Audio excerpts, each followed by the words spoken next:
Salut les collectionneurs, c'est Alex, j'espère que vous allez bien. Aujourd'hui, je vous parle de la statue de chez Iron Studio de Iron Man en version 1/10. On fait un rapide petit tour de la boîte. Donc, visuel devant Iron Man, BDS Art Scale donc pour la gamme. En bas, Iron Man Mark 50. Sur le côté, un prolongement du canon. Derrière, vous avez le diorama de chez Iron Studio. Sur l'autre côté, vous avez la statue représentée. Le dessus, Avenger Infinity War, en dessous, drapeau brésilien et l'adresse comme d'habitude. On se retrouve juste après les origines du personnage. Truth is, I am Iron Man. Les origines d'Iron Man. Créé par Stan Lee et dessiné par Jack Kirby et Don Heck, le personnage de Iron Man est apparu pour la première fois en mars 1963 dans le numéro 39 de la revue Tales of Suspense. Tout débute au Vietnam lorsque Anthony Stark, scientifique et homme d'affaires, saute sur une mine lors d'un voyage d'affaires pour présenter sa nouvelle invention. Fait prisonnier par le cruel Wang Chu qui l'oblige à fabriquer des armes avec l'aide d'un scientifique asiatique, le professeur Yinzen, lui aussi prisonnier. Conscient de la mort imminente de Tony, en raison des éclats présents dans son thorax, il décide de mettre au point un dispositif destiné à stopper leur progression dans le corps, une armure équipée de transistors. Lors de leur évasion, le professeur Yingzen est tué par une balle perdue. Une fois habitué à sa carapace d'acier, il se débarrasse facilement de ses adversaires et s'enfuit. La première armure d'Iron Man est née. Rentré aux États-Unis, Stark va ainsi mener une double vie. Selon Stan Lee, Iron Man représente la quintessence du capitalisme. Je pense que je me suis lancé dans un défi. La guerre froide était à son apogée, les jeunes lecteurs haïssaient la guerre et l'armée. J'ai donc lancé un héros représentant un paroxysme de tout cela. Tony Stark était un fabricant d'armes, il fournissait à l'armée, il était riche, c'était un industriel. J'ai pensé que ce serait amusant de créer ce genre de personnage que nos lecteurs détestaient à l'époque et de leur faire aimer de force. Et en plus, il est devenu très populaire par la suite. Pour l'apparence, la personnalité de Tony Stark, je me suis inspiré de Howard Hughes. Hughes était l'un des hommes les plus hauts en couleur de notre époque. C'était un inventeur, un aventurier, un milliardaire, un coureur de jupons et un cinglé. Tony Stark et Howard Hughes, la folie en moins. Héros complexe, Iron Man est un personnage des plus adultes et politiques créé par la firme Marvel. La statue que je vous présente dans cette vidéo est issue du Marvel Cinematic Universe. Et je voudrais une dernière fois citer Stan Lee sur le contexte géopolitique du léger changement des origines du personnage. Il est important de garder en mémoire que cet épisode a été écrit en 1963, ou une période où la plupart d'entre nous étaient sincèrement convaincus que notre pays livrait une lutte du bien contre le mal, et que la guerre de l'armée américaine contre les Viet Cong laissait penser qu'il y avait d'un côté les méchants et d'un autre les gentils. Bien sûr, depuis nous avons tous mûri, et nous avons réalisé que la vie n'était pas aussi simple. Pour les besoins de l'adaptation cinématographique de 2008, Jon Favreau et les scénaristes ont pris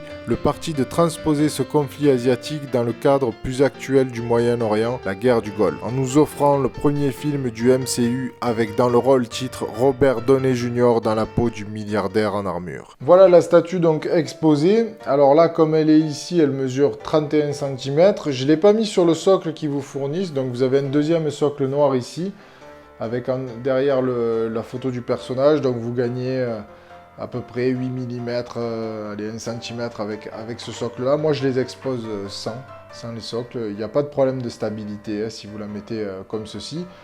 Qu'est-ce qu'on peut dire? Donc on va commencer par le socle d'ailleurs.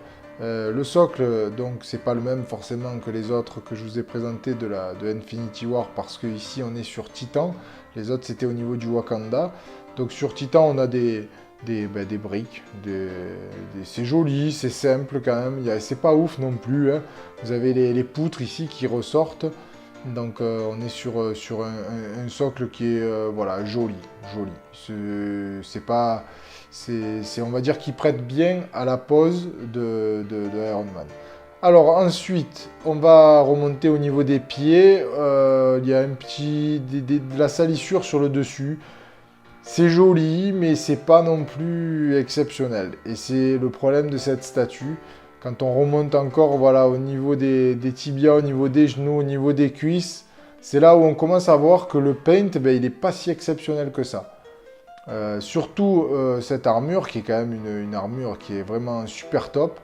Et là, j'ai l'impression qu'ils ont un petit peu bâclé le boulot. Alors, je comprends pas pourquoi, parce que c'est quand même un personnage super emblématique, enfin faut pas se louper sur Iron Man. Voilà, les cuisses, l'arrière aussi, c'est pas super bien défini, il manque des petites choses, les lignes elles sont pas super nettes. Je suis vraiment, enfin, pas impressionné, mais je suis déçu du travail d'Iron Studio sur cette statue. Surtout que j'aimais bien cette armure. Cette armure, franchement, la nanotechnologie qui est présentée, elle est top. Dans le film, c'est top. Enfin, genre Infinity War, on connaît la qualité du film, les scènes d'action, surtout cette scène à la fin avec Thanos, le combat, enfin, c'est génial.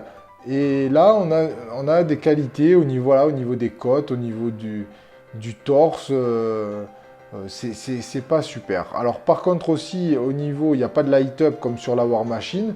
La War Machine qui je trouvais était beaucoup mieux finie, alors je sais pas pourquoi, si vous n'avez pas vu la review, vous avez le lien juste en haut, mais au niveau de la War Machine, alors je sais pas si c'est parce qu'elle était mate, c'est une finition mate au niveau de l'armure, là on est sur quelque chose de brillant, et j'ai l'impression que c'est ça qui colle pas, ou je sais pas, j'arrive pas à l'expliquer. Ouais, au niveau des bras, au niveau de l'arrière, c'est voilà, c'est joli, mais ça reste, faut pas porter les yeux trop. Pourtant, je suis pas quelqu'un qui suis extrêmement tatillon, mais sur celle-ci, voilà, elle est pas exceptionnelle. Voilà, il faut dire ce qui est. Au niveau de l'arc réacteur, au niveau des yeux, voilà, j'attendais quelque chose de plus lumineux aussi sur le travail sur le paint. Il n'y a pas de light-up, mais de donner un petit peu plus de couleur pour avoir une impression de luminosité. Ben là, pas du tout. Contrairement à la War Machine, il y avait un petit effet. Là, au niveau des yeux, c'est limite noir. Heureusement qu'il y a un petit peu de clair à l'intérieur. Et sur l'arc réacteur du torse, c'est voilà, tout juste voilà, selon la luminosité. Donc c'est vraiment dommage parce que la pose est jolie, c'est assez dynamique. Il y a des accessoires aussi avec cette statue.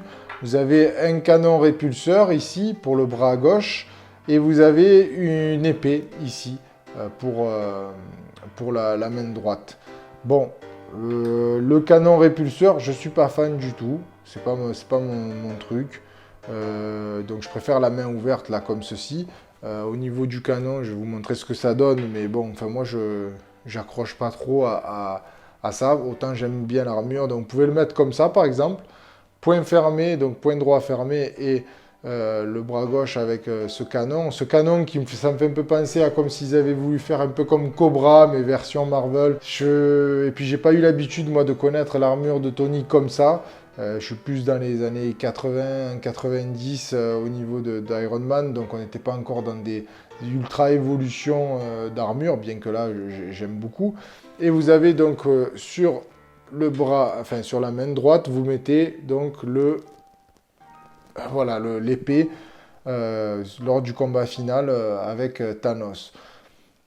Franchement, c'est joli, ça, les accessoires, ça permet de donner un peu plus de dynamisme à la pose et tout ça. Donc après, libre à vous d'interchanger. Interchanger ici aussi avec la main ouverte et garder l'épée. Moi, à la rigueur, je préfère plus l'exposer comme ceci. Voilà, mais bon, après, chacun ses goûts. Donc voilà, même au niveau des accessoires, que ce soit les détails sur le canon, les détails aussi sur l'épée, c'est pas exceptionnel. Franchement, même le canon à l'intérieur, on aurait pu peut-être avoir quelque chose de bleu. Ils auraient peut-être pu mettre une LED à l'intérieur du canon, je sais pas, mais c'est pas ouf. Hein. Vraiment, c'est dommage. Moi, il me fallait un Iron Man, donc j'ai pris celui-là. Peut-être que je prendrai celui de la version Endgame, mais c'est la pose qui me gêne un petit peu. Voilà, donc on se retrouve juste après pour la conclusion. Voilà les amis, donc la conclusion pour cette statue. Eh bien, écoutez, les points positifs, c'est la pose et les accessoires qu'on a avec pour pouvoir un petit peu donner notre dynamisme. Donc voilà, globalement, il faut retenir ça. Après, pour le reste, niveau négatif, c'est vraiment le paint. Ça manque réellement de finition quand on y porte les yeux. Et c'est que Iron Studio nous a pas habitués à ça. Bien que bon, oui, c'est vrai. J'ai parlé de Aquaman qui n'est pas exceptionnel avec son HS. Vous avez le lien en haut si vous n'avez pas vu. Mais là, globalement, sur tout ce que j'ai reçu et que je reçois encore de Iron Studio, pour moi, sur ce format-là, c'est quand même top au niveau de la finition, au niveau du paint, au niveau de pas mal de choses. Et là, c'est au niveau du paint que ça pêche un petit peu. C'est un petit peu dommage, mais bon, malheureusement, c'est comme ça. Au niveau du prix, on est sur 140 € quand même, donc c'est pas non plus la moins chère, on va dire. Donc c'est pour ça que c'est d'autant plus rageant d'avoir un paint qui est un petit peu perfectible comme ça. Voilà, Bon, ben écoutez, likez, partagez, commentez comme d'habitude. Abonnez-vous pour ne pas rater les prochaines vidéos. Je vous dis à très bientôt et collectionnez bien.